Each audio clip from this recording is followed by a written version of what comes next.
प्रभास की आदि पुरुष से लोगों को बहुत उम्मीद थी, पर सरयू के किनारे आदि पुरुष का टीजर लॉन्च हुआ और सोशल मीडिया पर बवाल कर गया। इसलिए नहीं कि टीजर बहुत तगड़ा है, लोग प्रशंसा कर रहे हैं, बल्कि ठीक इसका उल्टा हो रहा है। फिल्म को कार्टून टाइप के वीएफएक्स बताए जा रहे हैं। लोग रावण और हनुमान के लुक को लेकर मीम शेयर कर रहे हैं। कह रहे हैं रावण में लाख बुराइयां थी, पर कार्टून टाइप विजुअल नहीं बनाए। इसके अलग अलग सीक्वेंसेस को कॉपीड बताया जा रहा है। टेंपल रन से लेकर गेम ऑफ थ्रोन्स तक लोगों ने इसकी तुलना कर डाली।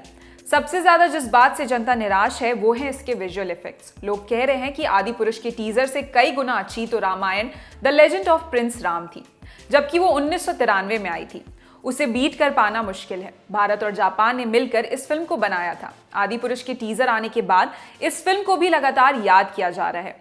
लोग कह रहे हैं कि इतने साल पहले आई फिल्म की एनिमेशन क्वालिटी अच्छी थी और अब कुछ भी बन रहा है। जापानी डायरेक्टर यूगो साको को रामायण के बारे में 1983 में पता चला। उनको इसकी कहानी भा गई। इसके बाद यूगो ने भयंकर रिसर्च करनी शुरू की। जापानी भाषा में उपलब्ध रामायण के कम से कम 10 वर्जन पढ़ डाले। फिर उन्होंने इसको एनिमेट करने की ठानी। इसमें उनकी भारतीय एनिमेटर्स ने भी मदद की। उन्होंने यूगो को भारतीय परंपराओं और संस्कृति से परिचित कराया, जो कि फिल्म में दिखता भी है। ये शब्द थे प्रधानमंत्री नरेंद्र मोदी के, जो उन्होंने मन की बात में कहे थे। दरअसल इस बरस जापान और भारत कूटनीतिक संबंधों के 70 साल मना रहे हैं। इसी सिलसिले में पीएम मोदी जापान में टेम प्रोडक्शन कंपनी के 2 प्रोड्यूसर्स से मिले थे, जो 1993 में आई anime film Ramayana the legend of prince Ram से जुड़ी हुई थी। Ramayana the legend of prince Ram को 4K में इस बरस दोबारा भारतीय थिएटर्स में रिलीज किया गया। ये पहली बार थिएटर में भारत में रिलीज हो रही है।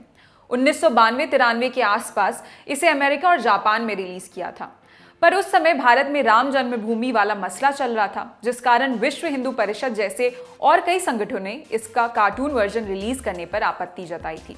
हालांकि बाद में कार्टून नेटवर्क ऑफ इंडिया ने इसके राइट्स खरीदकर इसे टीवी पर रिलीज किया, जिसे खूब सराहा गया। यूगो साको पहली बार 1970 में भारत आए। उसके बाद से उन्होंने भारत से जुड़ी कई डॉक्यूमेंट्रीज बनाई।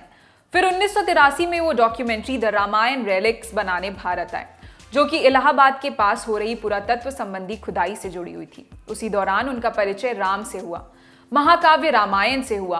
वो राम की कहानी, बुराई की अच्छाई पर विजय से बहुत प्रभावित हुए।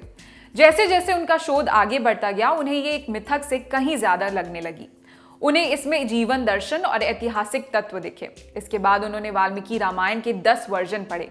हालांकि उनका बैकग्राउंड एक डॉक्यूमेंट्री फिल्म मेकर का था, फिर भी उन्होंने भारत के कोलैबोरेशन से एक एनिमेशन फिल्म बनाने की ठानी। उनका मानना था राम एक भगवान है, ऐसे में मुझे लगता है कि कोई एक्टर उनका रोल करे, इससे बेहतर है कि इसे एनिमेट किया जाए। साको ने इसके बाद महीनों इसके नैरेटिव पर काम किया, किरदारों के कपड़ों पर रिसर्च की, रामकालीन आर्किटेक्चर पर काम किया। इसके लिए वो कई पुरातत्वविदों, शिक्षा शास्त्रियों और इतिहासकारों से मिले। वो विदेशी होने के नाते इस मामले में और अधिक सतर्क रहना चाहते थे कि ये बढ़िया बने, भारतीयों की धार्मिक भावनाओं को किसी तरह से आहत ना करें। इसकी एनिमेशन टेक्निक में भारत और जापान का मेल है। जापानी स्कूल ऑफ एनिमेशन मांगा और भारतीय क्लासिकल पेंटिंग को मिलाकर इसके किरदारों को गढ़ा गया था। इसमें साको की मदद भारतीय एनिमेटर राम मोहन ने की थी। यदि आपने Ramayan the legend of prince Ram नहीं देखी है तो YouTube पर उपलब्ध है, आप देख सकते हैं। फिलहाल इस खबर में इतना ही। आपके लिए खबर लिखी थी हमारे साथी अनुभव ने।